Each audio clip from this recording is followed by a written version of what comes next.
Ah, dabbity nabbit. Can you believe what I told you happened? I told you to make sure to put the drill bit on and make sure it was pushed on there nice and tight so that when you drill the hole down there, it doesn't pop off. Guess what? I don't see the drill bit, do you? And I had it poked in there, and I checked it back and forth, and I know I had it in there properly. And I think something just happened somehow where I got it in there, and a little shaving piece of wood, something, as I was kind of fiddling with it, it must have hit something and just loosened that up. And when I was careful too, man. When I was taking it back out, I was unscrewing it, forward, backward, because there's insulation in the wall too. And when it's like that, you've got to do a little bit forward, then backward, then forward, then backward. You do too much, that just starts zipping up around your drill, especially when you're drilling it and when you're trying to get the bit back out and the rod back out. And somehow it's down in there. I didn't hear it fall down, all the way. So I'm thinking there's another plate in there, and now I can't do anything. I can't even check it because I don't have the drill bit. I'm gonna have to go buy a drill bit and put it on there. Hey, my loss is your gain. I even try to push this down there, and it's going down a little bit, but then it's hitting something else, and I think there's another plate down in the wall. This is a tenant separation wall. It could be a fire block or something like that.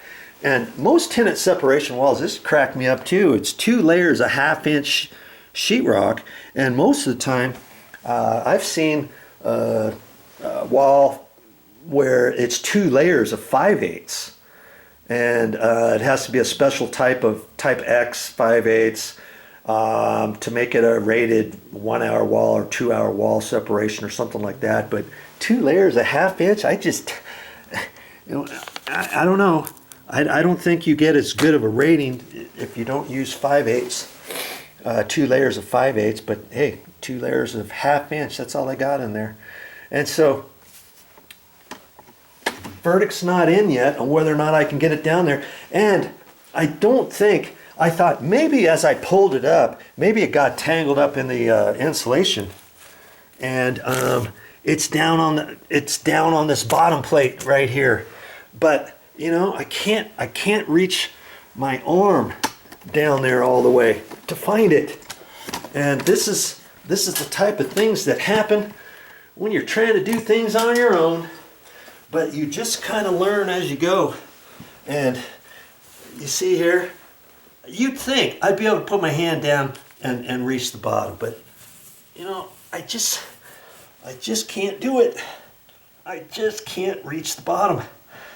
And the drill bit could be setting on that bottom plate or scrunched up in the insulation as I pulled it up. It could have popped out then, but I don't know. I think it's down below. And the only other thing I could do when I'm at the store getting the another drill bit, I'm hoping to still find it in the wall. I could put a double cut-in box here and put a double 2-gang blank plate on there, drill a hole through it, because they don't have a double. See, most of them are a single with a hole in there. This hole happened to be too big as it was, but they have smaller holes, but they didn't have it in this type of cover. They had it in vinyl, just a little bit smaller hole, but either way, the coaxial cable is still too big, and I thought it would be good to have the coaxial cable folded in there and kind of down tight instead of coming straight out. Then I have to put a kink in it to get it down. You see what I'm saying? And so if I put a 2-gang ring in there, then I'll just have to drill a hole out. And I got a drill bit for that, and I can do that. Then I can reach my hand down there and dabbity nabbit. When I was at the store, I should have just picked one up. I could have always taken it back if I didn't use it. I was hoping I didn't have to use it. I thought, no problem, I can get it with this. I drilled it down through there, bing, bang, boom. Same thing down in the garage. I'm hoping to get this down there. So I'm hoping to just have a single box like this where I can reach my hand in there both directions, you know, and feel for the wire or whatever, and do it that way.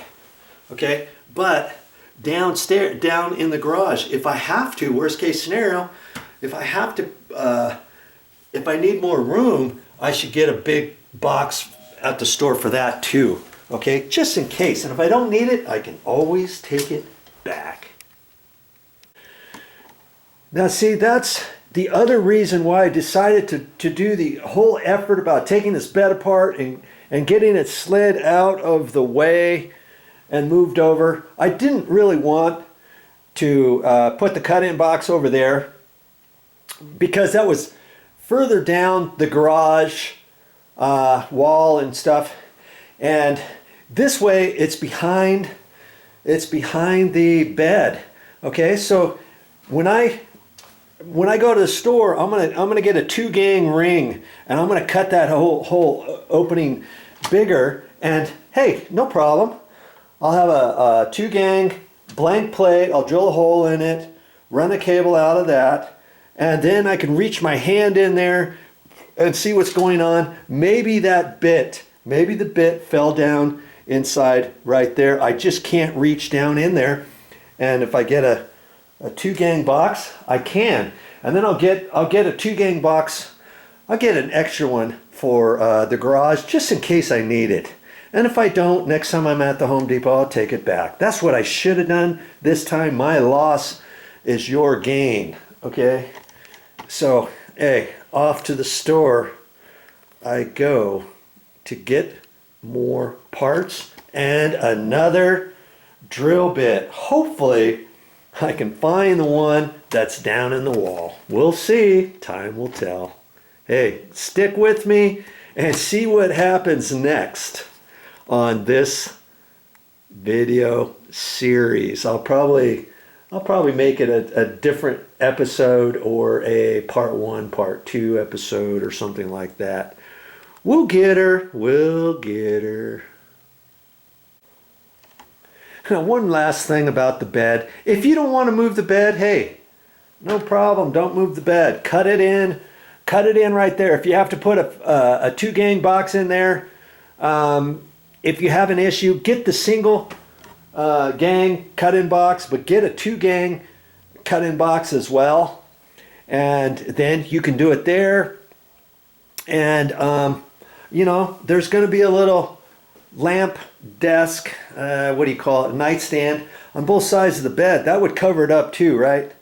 So I could have done that, but because this was brand new, we haven't used it yet, it was easy enough for me to take it all apart, slide it out of the way, so I had plenty of room to maneuver and measure and all that kind of stuff. I decided to do that, but hey, there's always 2 ways to do something, okay? So pick your poison and go for it.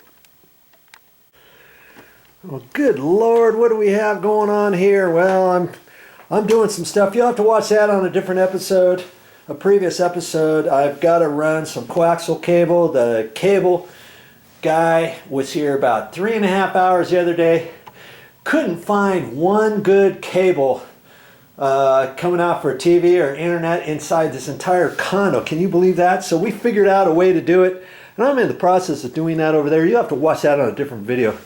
But I just replaced an electrical outlet that was broken. The tab was broken. It was pushing into the wall. And if you missed that, hey, no biggie. It's on my channel in a previous episode. Okay? But you're in luck because I've got another electrical outlet just like that one downstairs where the top tab was broken. And I found that out when I was taking the cover plates off to do some painting.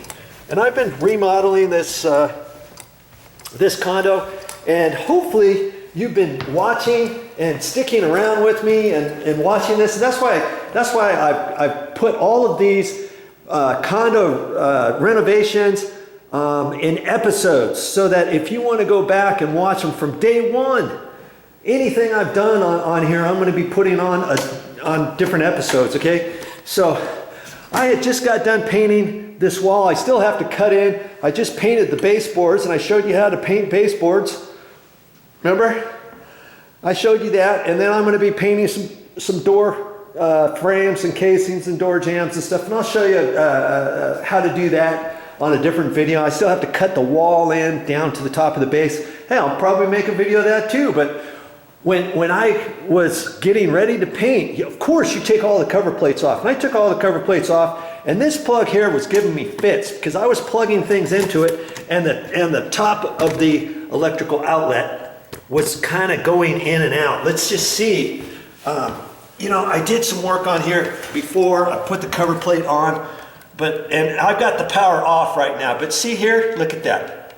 That's because the tab has been broken off, and I put the cover plate back on just for the sake of argument, so that nobody would shock themselves when I turn the power back on. I've got it off right now. I turned it off. Remember, it was on the microwave circuit, believe it or not. I've got it off. Okay. Don't ask me why they put that on a microwave circuit. That should not be on a microwave circuit.